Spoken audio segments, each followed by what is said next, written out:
एक समय ऋषि गौतम और अहिल्या अपनी तपस्या से बहुत फलने फूलने लगे। माँ गंगा गोदावरी के रूप में प्रकट हुई। उनके आश्रम के आसपास गोदावरी हंसती खेलती हैं। कुछ लोगों को ये बात अच्छी नहीं लगी। गौतम गऊ के सेवक हैं, गऊ के रक्षक हैं, ये सब जानते हैं, इसीलिए उनका नाम गौतम पड़ा है। तो गऊ के रक्षक हैं गौतम। एक बार कुछ ईर्ष्यालु व्यक्तियों ने एक गऊ को गौतम ऋषि के आश्रम पर छोड़ दिया। वो लगभग मरणासन्न थी। गौतम ऋषि उसके मुख पर हाथ फेरने लगे। गौतम ऋषि उस गऊ को, चूंकि वो अंतिम सांस ले रही थी, उसे अपनी तपस्या जन्य प्रेम देने लगे। साधु तो साधु होता है। उस गऊ के मस्तक पर जब गौतम ऋषि ने प्रेम भरा हाथ रखा तो वो मरती हुई गौ माता को अपनी तपस्या से वो लेकिन उसी समय गौतम ने गाय मार दी, गौतम ने गाय मार दी, गौतम ने गाय मार दी। बिना सोचे समझे आक्रमण कर दिया और उन लोगों के बीच में ऋषि गौतम की रक्षा कैसे हो। गौ हत्या का कलंक मुझ पर लगा, इसीलिए गौतम तो निढाल हो गए। वो तो उस गौ को प्रेम दे रहे थे, उन्होंने उस गौ को मारा नहीं था। वो गौ मरणासन्न ही मिली है गौतम ऋषि को।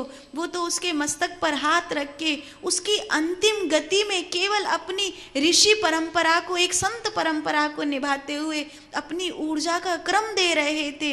उन्होंने उसकी हत्या नहीं करी थी, लेकिन गौ हत्या का कलंक सुन करके तो सिहर गए, कांप गए और आंखों से उनके आंसू बहने लगे। तब अहिल्या ने कहा, क्या कोई नहीं है जो सत्य की रक्षा करता हो? हे ब्रह्मा, हे विष्णु, हे महादेव। और अहिल्या कोई साधारण नारी नहीं है।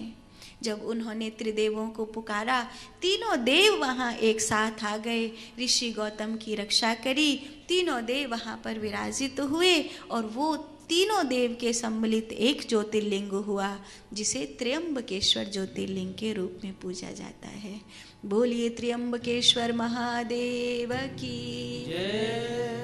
ये एक बहुत बड़ा चमत्कार है कि पहाड़ पे से ऊपर जहाँ जटाएं, जैसे ऐसा लगता है कि इस पर्वत में जटाएं बनी हुई हैं, वहाँ से गोदावरी प्रकट हुई है। गोदावरी प्रकट होते हुए शिवलिंग में से निकलती हैं। आज भी बहुत सारे लोग हैं जिनके ऊपर उस शिवलिंग से छींटा मारी जाती है। पहले भीड़ कम थी, पहले लगभग सभी व्यक्तियों को उस त्र्यंबकेश्वर ज्योतिर्लिंग में, जो शिवलिंग में जल निकलता है, उसमें से छींटा मारी जाती थी। अभी भीड़ इतनी हो गई है कि पुजारी लोग भी ये सब अब ज़्यादा तो वो मिलता नहीं है। पर कहते हैं कि जिसको काल सर्प दोष होता है, उसके ऊपर वो ज्योतिर्लिंग में से जो जल निकलता है उसकी छींटा मिल जाए तो उसका वो दोष जो है समाप्त हो जाता है। पर अगर भीड़ अधिक हो और किसी भी कारण से ऐसा मौका हो कि जिस समय पुजारी जी ने वो जल की छींटाएं मारी और वो आपको नहीं मिले, हालांकि वो थोड़ी थोड़ी देर में उस पिंडी में से जल उठा करके छींटा मारते रहते हैं, क्योंकि उस पिंडी में से ही जल प्रकट होता है। फिर भी अगर आपको कभी जाएं और नहीं मिले तो वही जो जल पिंडी में से बहते हुए, एक बगल में ईशान में कुंड बना हुआ है, उस कुंड में एक छोटा सा स्थान है, उस स्थान में वो जल जो है निकल करके आता है। उस जल की छींटा फिर अपने द्वारा या किसी ब्राह्मण के द्वारा अपने मस्तक पर भराई जा सकती है। त्र्यंबकेश्वर महादेव को प्रणाम करें। इस बार 12 वर्ष बाद जो महाकुंभ लगने वाला है वो त्र्यंबकेश्वर महादेव में 2027 में महाकुंभ होगा। अगर महादेव कृपा करें तो 2027 ये महाकुंभ का स्नान करिएगा। अब हम